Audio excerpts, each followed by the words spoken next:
جناب بسم اللہ الرحمن الرحیم السلام علیکم اللہم صلی علی محمد وعلی آل محمد کما صلیت علی ابراہیم وعلی آل ابراہیم انک حمید مجید اللہم بارک علی محمد وعلی آل محمد کما بارکت علی ابراہیم وعلی آل ابراہیم انک حمید مجید۔ جناب والا سیگمنٹ سیرت نبی صلی اللہ علیہ وآلہ وسلم آپ کی خدمت میں گوشگزار کر رہے ہیں۔ یہ ترتیب یکم رمضان المبارک سحر و افطار جاری رہتی ہے اور یہ جاری الحمدللہ۔ اب کل ہم نے آپ کو کیا بتایا، یعنی سحر نشریات میں آج ہم نے یہاں تک بات مکمل کی تھی کہ سیف بن یزن عبد المطلب کے ساتھیوں کو بلاتا ہے، ان میں سے ہر ایک کو 10 حبشی غلام، 10 حبشی بازیاں اور جو ہے وہ دھاری دار یمنی چادریں، بڑی مقدار میں سونا چاندی، 100 اونٹ اور امبر کے بھرے ڈبے دے دیتا ہے۔ کیونکہ سیف بن یزن جو بادشاہ بنا تھا، عبد المطلب آئے، انہوں نے آ کے مبارکباد دی اور پھر سیف بن یزن سے ایک اچھی، آج کی زبان میں کہوں، ایک اچھی باؤنڈنگ بن گئی۔ تو پھر سیف بن یزن نے کہا میں نے یہ بات کسی کو نہیں بتائی، میں تمہیں بتا رہا ہوں، ایک بچہ پیدا ہوگا جس کے والد کا انتقال ہو جائے گا اس کی ولادت سے پہلے، پھر کچھ ہی ماہ بعد اس کی والدہ کا بھی انتقال ہو جائے گا، اس کے چچا اور دادا اس کی پرورش کریں گے اور وہ قریش میں سے ہوگا، اس طریقے سے ساری بات۔ لیکن پھر وہاں پہ عبد المطلب نے بتایا کہ اس طریقے سے ہوا ہے اور میں کرتے ہوں، وہ شکر ادا کرنے لگ گیا عبد المطلب کا، کیونکہ سیف بن یزن نے کہا کہ وہ تم ہی ہو خوش نصیب۔ پھر اس کے بعد عبد المطلب کے ساتھیوں کو بلایا، ان میں سے ہر ایک کو 10 حبشی غلام دیے اور ساری چیزیں کی، اور پھر ایک بات کہی، اس نے کہا کہ اس سے 10 گنا اور بھی زیادہ دیا عبد المطلب کو، اور پھر بولا کہ سال گزرنے پر میرے پاس ان کی خبر لے کر آنا اور ان کے حالات بتانا۔ اب یہاں تک ہم نے آپ کو سحر میں بتایا تھا کہ سال گزرنے کے بعد کیا ہوا یہ کہ سال گزرا ہی نہیں تھا، سال گزرنے سے پہلے ہی اس بادشاہ کا انتقال ہو گیا۔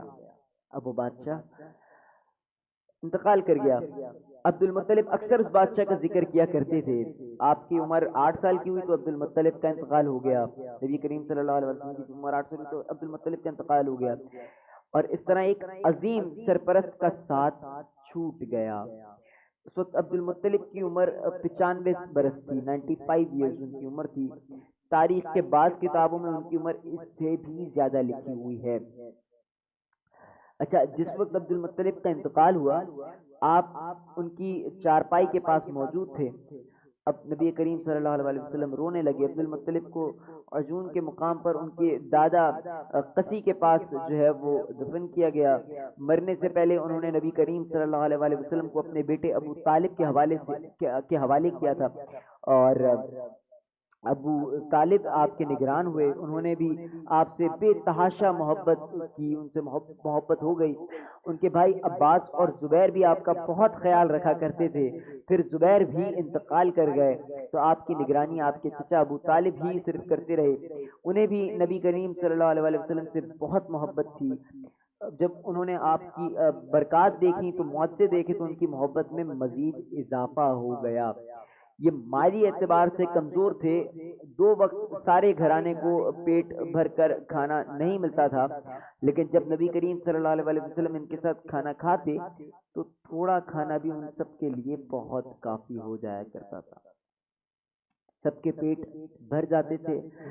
اس لیے جب دوپہر یا رات کے کھانے کا وقت ہوتا اور سب دسترخوان پر بیٹھے ہوتے تو ابو طالب ان سے کہتے ابھی کھانا شروع نہ کرو، میرا بیٹا آ جائے پھر شروع کرنا۔ پھر نبی کریم صلی اللہ علیہ وسلم تشریف لے آتے اور ان کے ساتھ بیٹھ جاتے۔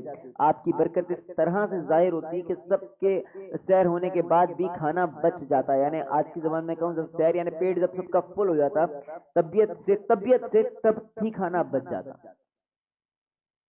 اگر دودھ ہوتا تو پہلے نبی کریم صلی اللہ علیہ وسلم کو پینے کے لیے دیا جاتا، پھر ابو طالب کے بیٹے پیتے، یہاں تک کہ ایک ہی پیالے سے سب کے سب دودھ پی لیتے، خوب سیر ہو جاتے اور دودھ پھر بھی بچ جاتا تھا۔ ابو طالب کے لیے ایک تکیہ رکھا رہتا تھا، وہ اس سے ٹیک لگا کر بیٹھتے تھے۔ رسول اللہ صلی اللہ علیہ وسلم تشریف لاتے تو آ کر سیدھے اس تکیے کے ساتھ بیٹھ جاتے۔ یہ دیکھ کر ابو طالب کہتے ہیں میرے بیٹے کو اپنے بلند مرتبے کا احساس ہے۔ ایک بار مکہ میں قحط پڑ گیا، بارش بالکل بند ہو گئی، بالکل نہیں ہوئی۔ لوگ ایک دوسرے سے کہتے تھے لات اور عزی سے بارش کی دعا کرو، کچھ کہتے تھے تیسرے بڑے بت منات پر بھروسہ کرو۔ اسی دوران ایک بوڑھے شخص نے کہا